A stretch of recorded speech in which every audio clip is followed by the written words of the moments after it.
말씀 같이 보겠습니다. 마태복음 26장 20절부터 25절 그리고 30절부터 35절까지의 말씀입니다. 저와 여러분 한 절씩 교독으로 봉독하겠습니다. 저녁 때가 되어서 예수께서는 12 제자와 함께 식탁에 앉아 계셨다. 그들이 먹고 있을 때에 예수께서 말씀하셨다. 내가 진정으로 너에게 말한다. 너희 가운데 한 사람이 나를 넘겨줄 것이다. 그들은 몹시 걱정이 되어 저마다 주님 나는 아니지요 하고 말하기 시작하였다. 예수께서 대답하셨다. 나와 함께 이 대접에 손을 담근 사람이 나를 넘겨줄 것이다. 인자는 자기에 관하여 성경에 기록되어 있는 대로 떠나가지만 인자를 넘겨주는 그 사람은 화가 있다. 그 사람은 차라리 태어나지 않았더라면 자기에게 좋았을 것이다. 예수를 넘겨줄 사람인 유다가 말하기를 선생님 나는 아니지요 하니 예수께서 그에게 내가 말하였다 하고 대답하셨다. 그들은 찬송을 부르고 올리브산으로 갔다. 그때 예수께서 제자들에게 말씀하셨다. 오늘 밤에 너희는 모두 나를 버릴 것이다. 성경에 기록하기를 내가 목자를 칠 것이니 양떼가 흩어질 것이다 하였다. 그러나 내가 살아난 뒤에 너희보다 먼저 갈릴리로 갈 것이다. 베드로가 예수께 말하였다. 비록 모든 사람이 다 주님을 버릴지라도 나는 절대로 버리지 않겠습니다. 예수께서 그에게 말씀하셨다. 내가 진정으로 내게 말한다. 오늘 밤에 닭이 울기 전에 내가 3번 나를 모른다고 할 것이다. 베드로가 예수께 말하였다. 주님과 함께 죽는 한이 있을지라도 절대로 주님을 모른다고 하지 않겠습니다. 그리고 다른 제자들도 모두 그렇게 말하였다. 아멘. 모태의 신앙으로 부모님의 신앙을 받아서 믿음이 갖게 된 것은 굉장히 저에게 축복입니다. 그럼에도 불구하고 저에게 있는 한 가지 안 좋은 그런 마음은 어렸을 때부터 교회는 당연히 가야 되는 것이었기 때문에 저희 마음 가운데 계속해서 영적인 공격들이 있었다라고 하는 것입니다. 아주 어릴 때부터 저의 마음에 정말로 하나님이 안 계신 건 아닐까? 정말로 하나님이 계시다면 왜 세상은 이렇게 힘들고 어려운 것일까? 왜 어려운 일들이 계속해서 반복적으로 일어나나라고 하는 그런 마음들, 그리고 혹시 다른 종교가 진짜가 아닌가라고 하는 그런 생각들, 여러분 그러한 공격들이 계속해서 끊임없이 저의 마음을 위태롭게 하고 저의 마음 가운데 아버지가 목사님임에도 불구하고 교회를 가고 싶지 않을 만큼 그런 생각이 들었던 그런 시간들이 있었다라고 하는 것입니다. 오늘 예수님의 제자들도 예수님을 배반하고 또 여러분 하나님의 그 구원을 이미 누렸던 그 이스라엘 백성들도 광야에서 그들이 하나님을 배반했던 그런 일들이 있지 않습니까? 여러분 이런 것들을 볼 때 누구에게나 안전지대는 없다. 아버지가 목사님임에도 불구하고 그리고 예수님의 제자들임에도 불구하고 하나님의 그 놀라운 구원을 경험했던 그 백성들이라고 할지라도 그들 가운데 영적인 공격들이 있고 그들의 신앙과 그들의 마음이 위태로워졌던 일들이 분명하게 있었다라고 하는 것입니다. 결국 우리 집이 어떻게 믿고 내가 그동안 어떻게 믿었고 그리고 우리 집안이 어떠한 집안인지 여러분 이것은 별로 중요한 것이 아닙니다. 현재 나의 모습이 하나님과의 그 관계가 어떤지가 더 중요하다라고 하는 것입니다. 다시 말하면 지금까지의 그것들을 생각하는 것이 아니라 지금 내가 하나님과의 어떤 관계를 갖고 있는지를 항상 돌아보면서 우리가 그런 위태롭고 연약한 존재임을 깨닫고 하나님 앞에 우리의 마음을 계속해서 드리며 주님이 우리에게 주신 그 십자가를 지면서 주님을 따라가는 것이 가장 중요하다라고 하는 것입니다. 본문에 등장하고 있는 이 가룟 유다는 십자가 사건 전후에 가장 먼저 예수님을 배반했던 그리고 돈을 받고 예수님을 팔아 넘겼던 그런 사람입니다. 그 유다를 보면서 어떻게 저렇게 할 수 있을까 이런 생각들을 했습니다. 여러분 당시의 유대인들은 유대인들이 원하고 기대하고 바라던 그런 메시아상이 분명하게 있었습니다. 그 메시아상은 정치적으로 군사적으로 그렇게 생각하고 있었다라고 하는 것입니다.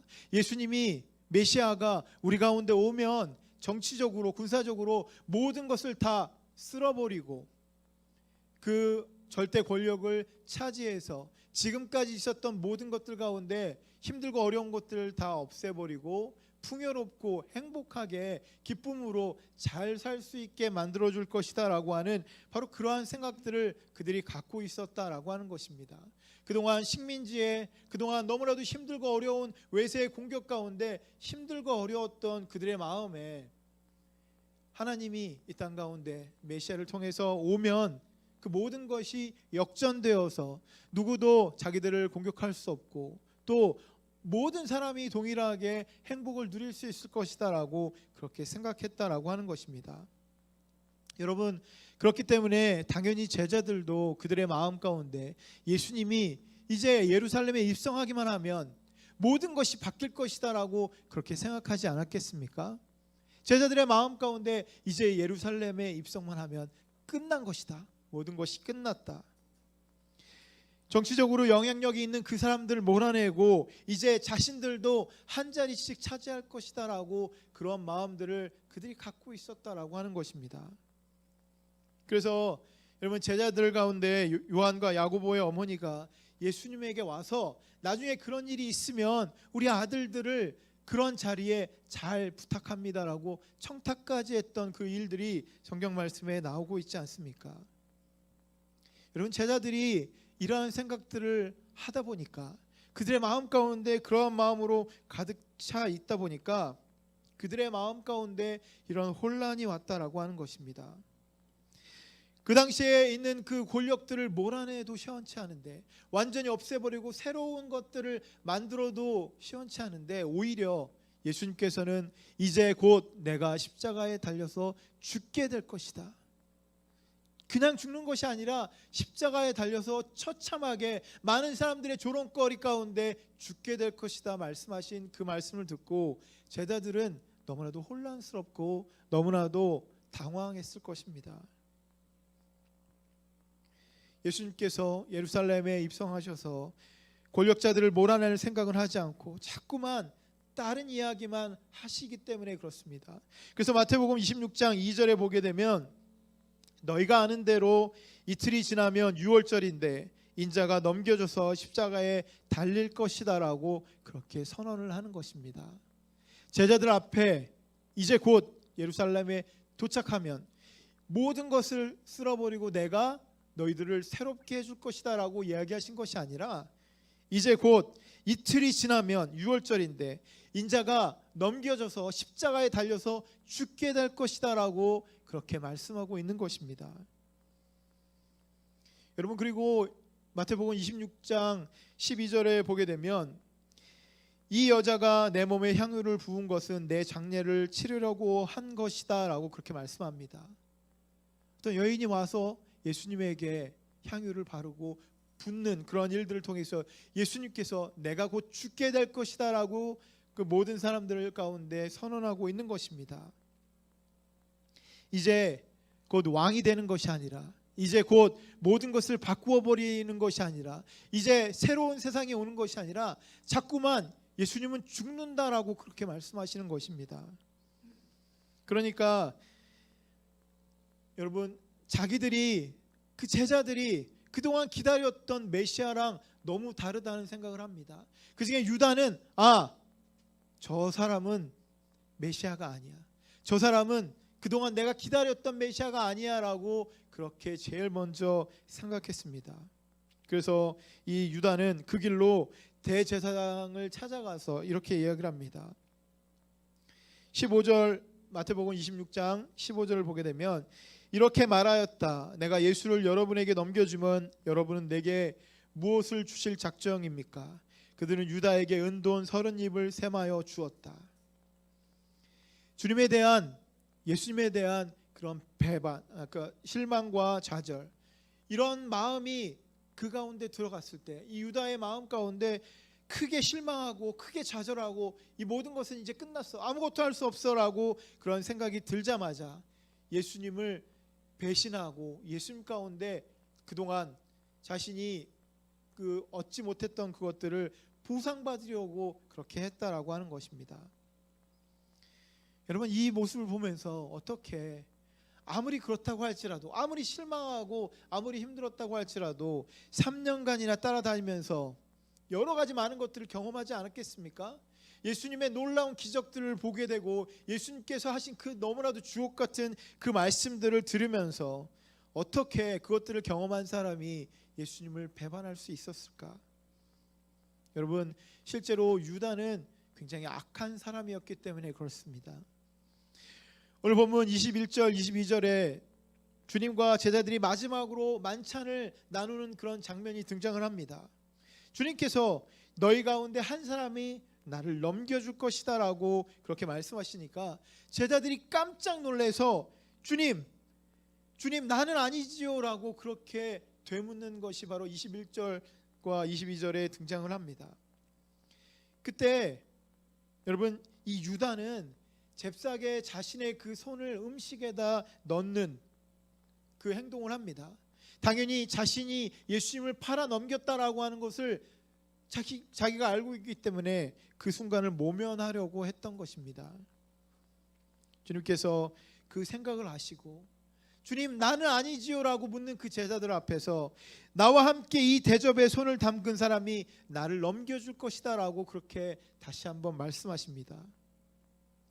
여러분, 그러자 오늘 본문을 보게 되면 이 가룟 유다가 너무나도 능청스럽게 선생님 나는 아니지요 하고 그렇게 되묻습니다. 얼마나 가증스러운 그런 모습입니까? 이미 유다는 대제사장에게 받은 은 30냥이 자기의 손 주머니에 있었습니다.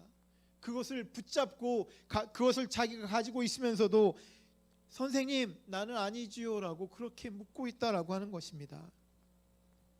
얼마나 악한 그런 사람입니까? 가룟 유다는 돈을 너무나 많이 밝혔던 그런 사람입니다. 여러분, 본문의 앞을 보게 되면 한 여인이 옥합을 깨트려 주님께 향유를 붓는 장면, 아까 우리가 읽은 것처럼 있습니다. 주님께서 죽게 되는 그 죽음을 예비하는 장면이 그 장면입니다. 근데 여러분, 그때 이 제자들이 화를 내는 그 장면도 함께 등장을 합니다.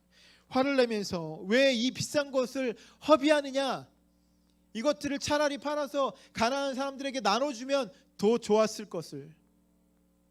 여러분, 그렇게 이야기하지 않습니까? 근데 요한복음에는 이 똑같은 장면에서 가룟 유다가 그것을 막 길길이 뛰면서 이렇게 얘기를 합니다. 향유를 300데나리온에 팔아서 가난한 자들에게 줄 수도 있는데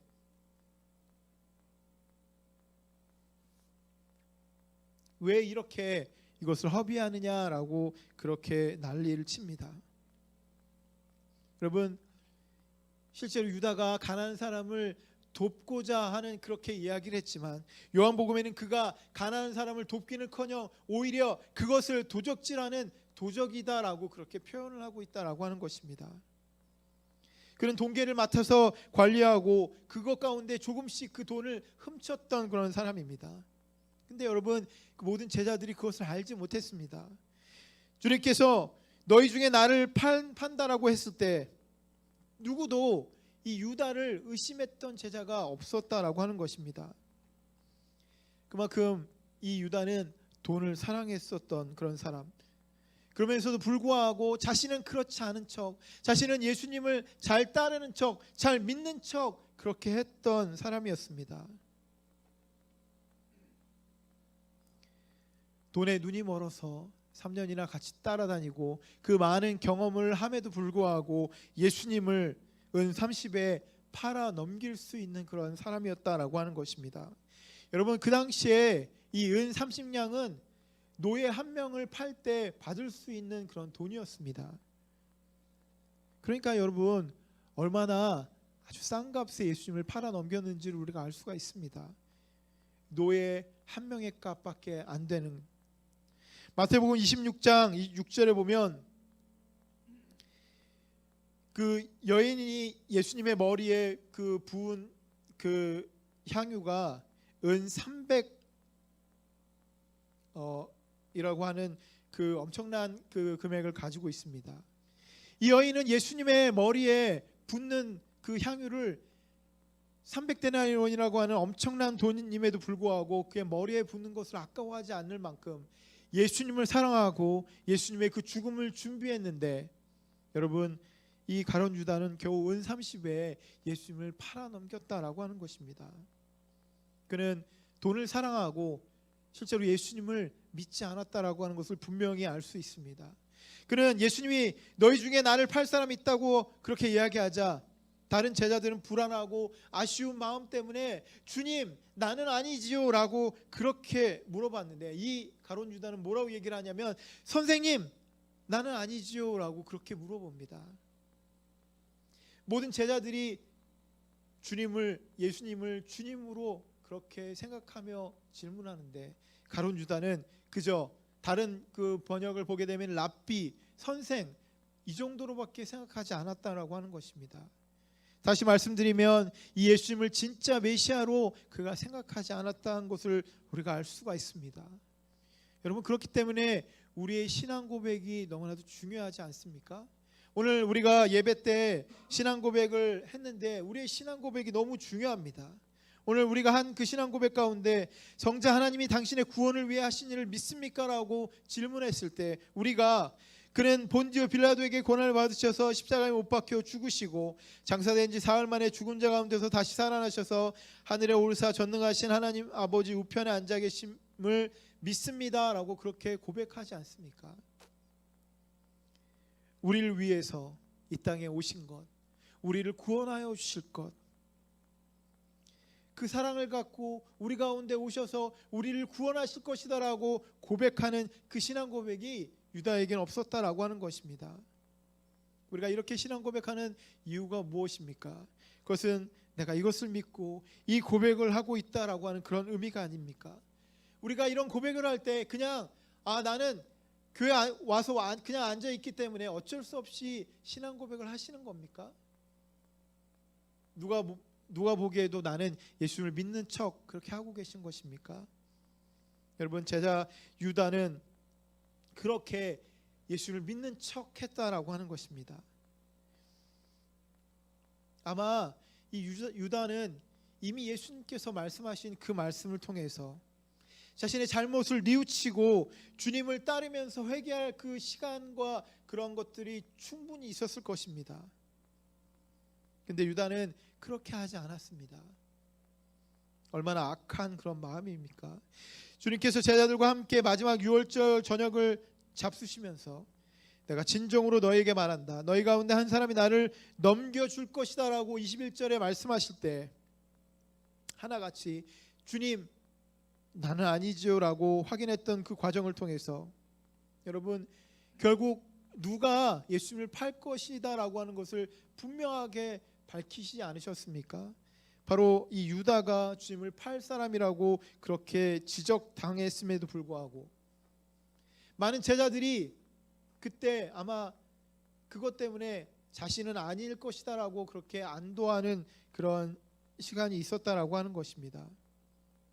근데 여러분, 그 유다를 넘어서 나머지 11명의 그 제자들도 시간이 얼마 있지 않아서 오늘 밤에 너희는 모두 나를 버릴 것이다 라고 하는 이 충격적인 말씀을 31절에 그들이 듣게 되었다라고 하는 것입니다. 여러분, 오늘 밤이라고 하는 것은 몇 개월 지나서가 아니라 몇 주 지나서가 아니라 몇 시간 안에 이제 일어날 것에 대해서 예수님께서 예언하고 계신 것 아닙니까? 너희는 모두라고 하는 그 말에 12명의 제자들 중에 누구 하나도 그것에는 예외가 없다라고 그렇게 말씀하시는 것 아닙니까? 나를 버릴 것이다. 이 말은 제자들이 이제 예수님을 따라다니던 그런 생활에서 예전에 있던 생활로 다시 돌아갈 것이다 라고 하는 그런 표현이 아닙니까? 나를 버릴 것이다 라고 하는 그 표현은 지금까지 했던 모든 그런 결단과 그런 수고들을 다 포기하고 이제 예수님을 배반하겠다라고 하는 그런 표현이 아니겠습니까? 여러분, 유다는 적극적으로 돈을 받고 예수님을 팔아넘겼던 적극적인 배신자였고, 다른 11 제자들은 3년이나 예수님을 따라다녔음에도 불구하고 주님께서 그 십자가를 왜 지시는지, 주님께서 왜 십자가에 달려서 돌아가시는지 여러분, 그것을 전혀 이해하지 못하고 오히려 그들이 받게 되는 그 고난에 그들은 위협을 느끼고, 그리고 이 모든 것이 없어져 버릴 것이다라고 하는 그런 두려운 마음 때문에 주님을 모른다라고 그렇게 뿔뿔이 흩어졌던 그런 소극적인 배신자들이 아니었습니까?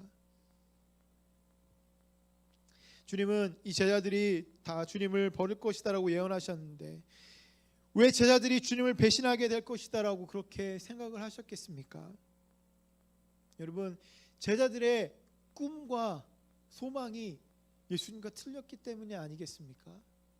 그들이 생각하는 것은 예수님이 예루살렘에 들어와서 모든 것을 다 뒤엎고 자신들도 한 자리 차지하고 정권을 새로 바꿀 것이다라고 생각했는데, 그들의 꿈은 바로 거기에 있었는데 예수님이 그들의 꿈을 이미 아셨기 때문에, 그것들이 다 틀리기 때문에, 그들의 꿈과 그들의 소망이 다 깨어져 버렸기 때문에 더 이상 나를 따르지 않을 것이다라고 그렇게 생각하셨기 때문이 아니겠습니까? 엄청난 기대를 걸고 자신의 가정들도 다 내려놓고 주님을 그렇게 3년간이나 따라다녔던 그들 가운데 예수님이 곧 죽게 된다라고 하는 그것이 얼마나 크게 그들을 실망시키고 그들을 당황하게 만들지 예수님이 알고 계셨다라고 하는 것입니다. 그리고 예수님의 그 십자가를 그들은 이해하지 못했다라고 하는 것입니다. 여러분, 그렇기 때문에 그들의 꿈과 희망은 완전히 산산조각이 났고 너무나도 무서우니까 그곳에서 예수님을 배반하고 도망갔던 것 아니겠습니까? 많은 사람들 앞에서 그리스도의 편에 서서 함께 죽을 그런 용기가 그들 가운데는 없었다라고 하는 것입니다. 그래서 예수님은 그들의 마음을 다 하셨기 때문에 너희들도 나를 다 버릴 것이다 라고 그렇게 예언하신 것입니다. 근데 여러분, 거기서 끝나지 않았다라고 하는 것입니다. 너희들도 다 나를 버릴 것이다 라고 거기서 예수님의 말씀이 끝나지 않았다라고 하는 것입니다. 예수님은 이런 뼈아픈 배신의 예고를 하고 32절에 이렇게 말씀하십니다. 그러나 내가 살아난 뒤에 너희보다 먼저 갈릴리로 갈 것이다 라고 그렇게 선언하셨다라고 하는 것입니다. 여러분, 내가 살아난 뒤라고 하는 것은 십자가에 달려 죽는 것이 곧 모든 것이 끝나는 것이 아니다라고 하는 것을 분명하게 말씀하시면서 예수님이 다시 부활하셔서 우리와 함께 하실 것이다, 그 제자들과 함께 하실 것이다라고 그렇게 선언하고 있는 것 아니겠습니까? 그들에게 다른 꿈과 다른 미래를 그들에게 주시는 것 아니겠습니까? 여러분, 어떻게 보면 예수님을 철저하게 배반하고 철저하게 부인하고 예수님을 철저하게 떠나고 있는 그들을 예수님이 먼저 용서해 주시겠다, 예수님의 그 사랑을 보여주시겠다라고 그렇게 말씀하고 있는 것이 아니겠습니까? 여러분, 아마 그때까지 예수님이 십자가에 달려 돌아가실 때까지 아니면 그 후에도 제자들은 예수님이 부활하실 것이다라고 하는 것을 아마 전혀 상상하지 못했을 것입니다. 전혀 생각하지도 못했고 느끼지도 못했을 것입니다. 그런데 그러한 제자들에게 내가 부활해서 내가 너희들을 다시 만날 것이다라고 그렇게 말씀하고 있는 것입니다. 주님의 눈을 볼 때 다른 11명의 제자들은 배신으로 끝나버리지 않을 것이다라고 분명히 생각하셨던 것입니다. 어떻게 보면 예수님을 모른다, 예수님을 버린다라고 하는 그러한 배신의 그 과정을 통해서 오히려 그들의 마음이 연단이 되고 예수님께서 다시 부활하셨을 때 성령을 통해서 그들을 붙잡아 주실 것이다라고 하는 것을 분명히 알고 계셨기 때문에, 그리고 그들이 다시 제자의 그 길을 걷고 그들이 그 사명을 완수할 것이다라고 생각하셨기 때문에 이렇게 말씀해주고 있는 것 아니겠습니까? 여러분, 비록 배신자 제자들이지만 성령을 통해서 연단되면 하나님의 큰 뜻을 이룰 수 있다라고 하는 것, 충성된 종으로 평생 그 사명을 감당할 것이다라고 하는 것, 주님께서는 그들을 다시 사용하시고 그들을 통해서 하나님의 놀라운 일들을 이 땅 가운데 이루시고자 하는 그 큰 계획을 가지고 계셨다라고 하는 것입니다. 여러분, 사실 배신은 절대로 용서할 수 없는 것 아니겠습니까? 우리가 영화나 뭐 이런 것을 보게 되면 마피아나 조폭이나 야쿠자들을 보게 되면 자신들의 조직을 배신한 그 사람을 절대 용서하지 않습니다. 다 죽음으로 끝나는 것들을 우리가 보지 않습니까? 친한 사람끼리 동업을 했다가도 한 명이 그 돈을 갖고 도망가게 되면 그 동업이 깨짐과 동시에, 여러분, 동업만 깨지는 게 아니라 그 사람과 그 사람의 신뢰가 완전히 깨어져 버리는 것 아니겠습니까?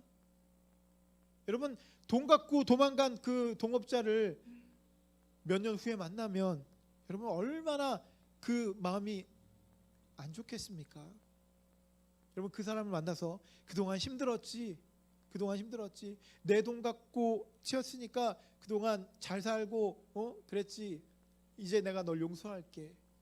여러분 이렇게 하는 사람이, 그런 경우를 제가 본 적이 없습니다. 배신한 후에 다시 화해하고 좋아지는 것들을 본 적이 없다라고 하는 것입니다. 여러분, 용서하고 자비, 사랑은 배신 후에는 절대로 성립될 수 없는 그런 말이 아니겠습니까? 그런데 주님께서는 그 배신자들을 다시 만나서 큰 사명을 다시 맡기시겠다, 그렇게 말씀하십니다. 여러분, 이 세상에 이 어부 출신의 이 제자들 말고 사람이 없습니까? 날 배신했어? 너 이제 끝이야. 더 좋은 사람들을 내가 선택해서 그들에게 이 사명을 맡길 거야 라고 그렇게 하시는 것, 아마 이게 더 일반적인 그런 모습이 아니겠습니까? 그래도 불구하고 주님은 그들에게 다시 그 사명을 맡기겠다, 그렇게 말씀하고 있는 것입니다.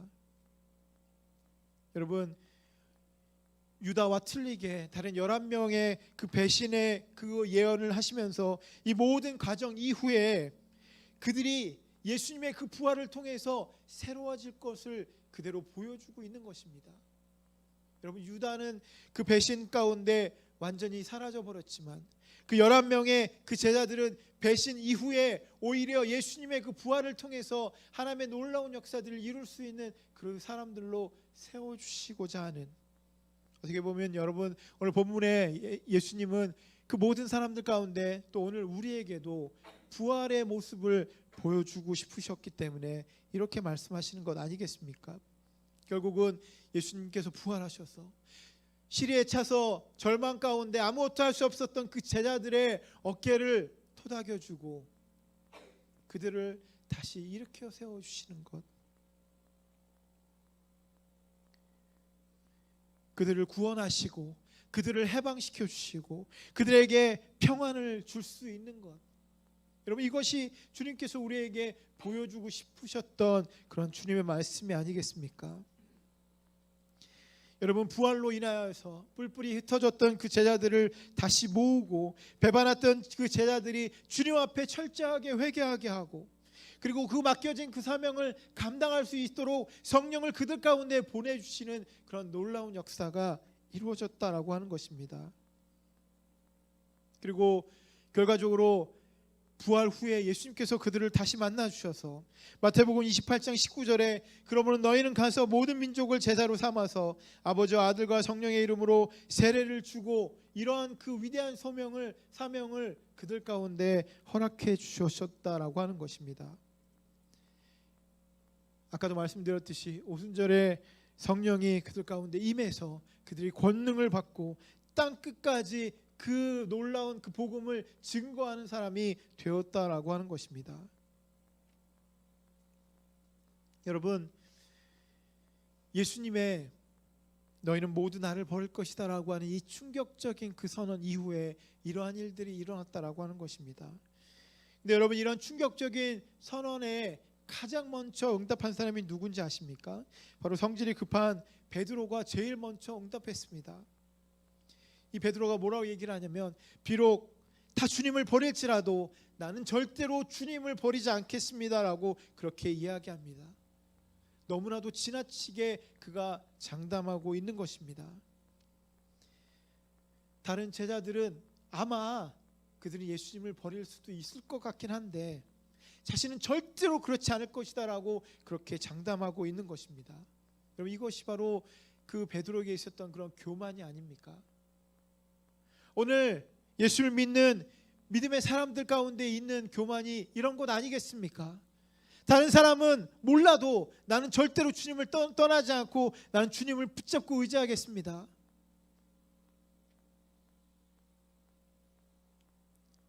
여러분, 이것이 얼마나 큰 교만인지 주님께서 그 베드로에게 분명하게 말씀해 주십니다. 여러분, 인간이기 때문에 다른 모든 사람들, 제자들이 예수님을 버린다고 하면 당연히 베드로도 예수님을 버릴 수 있다라고 하는 생각을 그가 가져야 되는데, 자신은 예수님이 그렇게 말씀했다고 해도, 자신은 다른 제자들이 다 버린다고 해도 나는 초인간적인 그러한 마음을 갖고 내가 주님을 버리지 않겠다. 여러분, 이것이 얼마나 큰 교만입니까? 주님은 분명하게 너희 모두가 나를 버릴 것이다 라고 그렇게 말씀하셨는데, 그 중에 베드로는 예외다라고 그렇게 말씀해주지 않으셨는데 자기는 예외라고 그렇게 이야기한다라고 하는 것, 여러분, 오히려 주님의 말씀을 아무것도 모르면서 그렇게 얘기하지 마십시오라고 그렇게 평가절하하는 그런 모습이 아닙니까? 얼마나 교만한 그런 마음입니까? 여러분, 우리에게 혹시 이러한 마음들이 있습니까? 우리는 부족하고 연약해서 매 순간순간 영적인 공격들이 들어오게 되고 하나님을 믿는 그 믿음이 흔들리고 위태로워질 때가 분명하게 있는데도 불구하고 나는 괜찮다, 나는 주님을 버리지 않을 것이다, 주님이 나에게 나를 붙잡으라고 그렇게 분명하게 그렇게 음성을 주시는데도 불구하고 나는 절대로 그렇게 하지 않겠습니다라고 그렇게 말하는 그러한 모습이 우리 가운데 있지는 않습니까? 여러분, 이렇게 장담한 그 베드로가 오늘 밤에 닭이 울기 전에 내가 3번 나를 모른다고 할 것이다 라고 예수님의 그 말씀을 듣습니다. 여러분, 유대에서 닭이 우는 시간을 저녁 12시부터 새벽 3시까지로 그렇게 이야기합니다. 근데 3번이라고 하는 그 3이라고 하는 그 숫자는 하나님의 완전 숫자입니다. 그 몇 시간 안에, 겨우 3시간 안에 3번이나 나를 모른다고 부인한다라고 하는 그것은 너는 누구보다도 완전하고 철저하게 나를 부인하고 배반하게 될 것이다 라고 그렇게 예언하고 계신 것 아닙니까?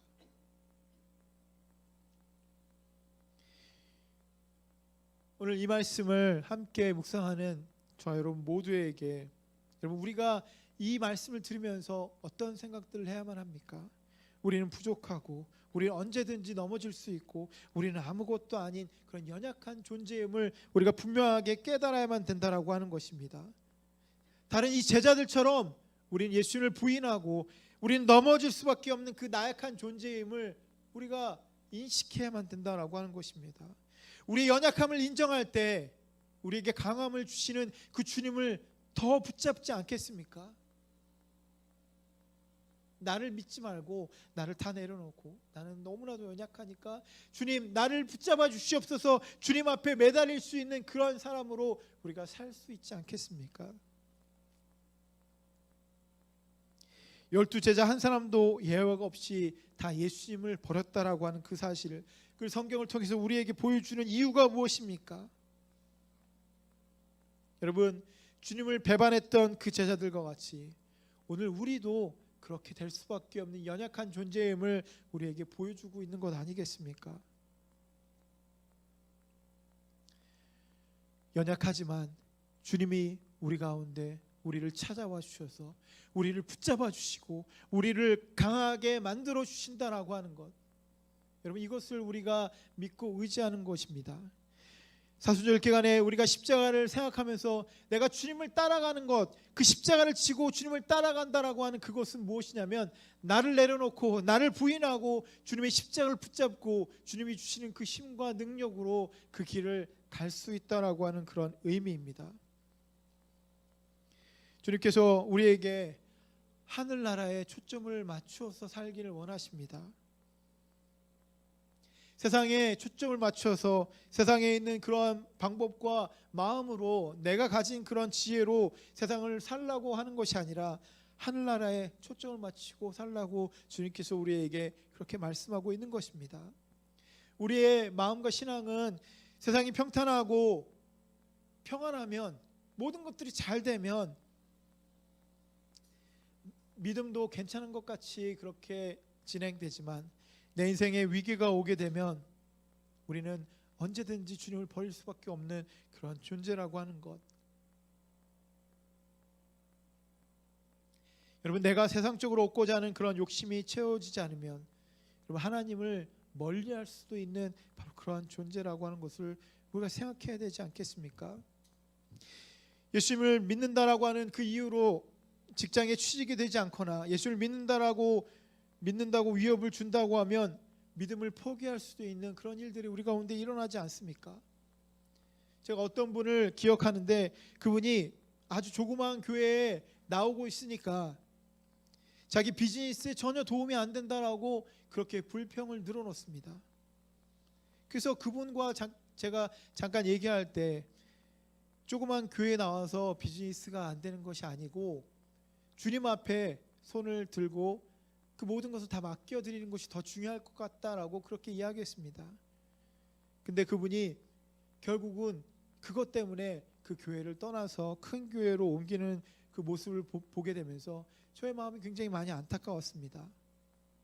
여러분, 우리가 예수를 믿는 이유가 비즈니스 때문입니까? 우리가 예수님을 따르고 의지하는 것이 나의 모든 행복과 나의 모든 그 기쁨을 위해서 그렇게 믿습니까? 여러분, 내가 힘들고 내가 어려워도 주님이 나를 구원해 주실 그 모든 영광을 나에게 주시고, 주님의 그 사명을 우리 가운데 주셨기 때문에 우리가 그 주님의 사명을 따르면서 주님 앞에 나아가는 그런 삶 가운데 있는 것 아니겠습니까? 근데 우리는 우리 앞에 있는 이익 앞에 주님을 헌신짝처럼 그렇게 버리고 내팽개칩니다. 주님을 믿는다라고 하는 이유 때문에 나에게 불이익이 조금이라도 오면 주님을 언제든지 떠날 수 있는 준비가 되어 있는 사람처럼 우리가 그렇게 살고 있지 않습니까? 오늘 주신 본문에서 우리들에게 감동을 주는 것은, 주님께서는 주님을 배신한 그 제자들을 포기하지 않으셨다라고 하는 것입니다.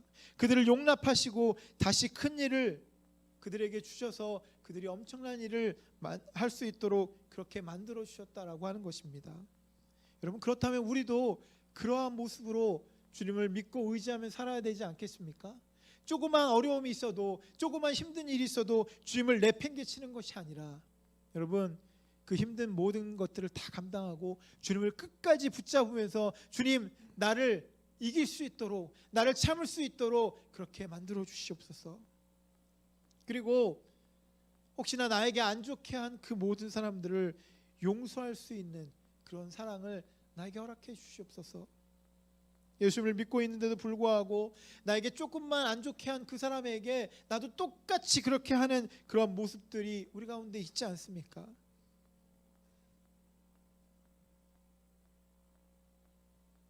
주님이 우리를 버리지 않으신 것처럼, 주님이 이 제자들을 버리지 않으신 것처럼, 우리도 우리 주위에 나를 힘들게 하고 나를 어렵게 하는 그 사람들을 버리고 그 사람들을 완전히 없애버리는 그런 것이 아니다라고 하는 것입니다.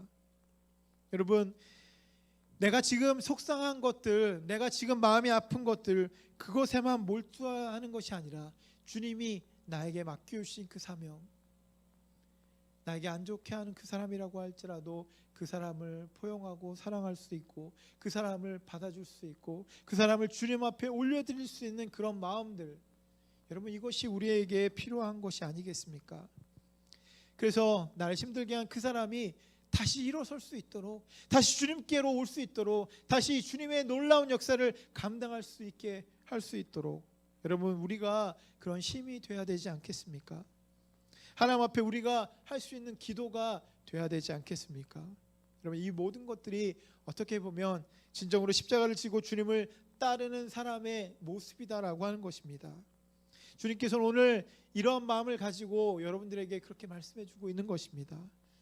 우리 모두가 연약하고 부족하지만 주를 붙잡고 의지함으로 이런 일들을 다 감당하면서 주님이 주시는 그 놀라운 그 사명으로 하나님의 놀라운 영광 가운데 참여할 수 있는 저 여러분 모두가 되기를 예수님의 이름으로 축원합니다. 함께 같이 기도하겠습니다. 아직도 세상에 힘들고 어려운 일들이 많이 있습니다. 그 힘들고 어려운 일들 때문에 우리의 마음은 여러 갈래로 나는 불안하고 너무나도 힘들고 어렵습니다. 어디에 이야기할 수도 없고 주님 앞에 나와서 기도하기도 너무나도 어려운 일들이 우리 가운데 너무나도 많이 있습니다. 주님, 그 모든 상황 가운데 우리를 찾아와 주셔서 우리를 붙잡아 주시고 우리를 일으켜 세워 주셔서 우리가 주님의 그 사랑과 주님의 그 능력을 받아 이 세상 가운데 그 십자가를 지고 복음을 전할 수 있는 하나님의 사명을 감당할 수 있는 그런 사람들로 우리 모두를 세워주시고 인도하여 주시옵소서. 주님께서 꼭 그렇게 우리를 붙잡아 주실 줄 믿사오며 우리 살리신 예수님의 이름으로 간절히 기도드렸습니다. 네.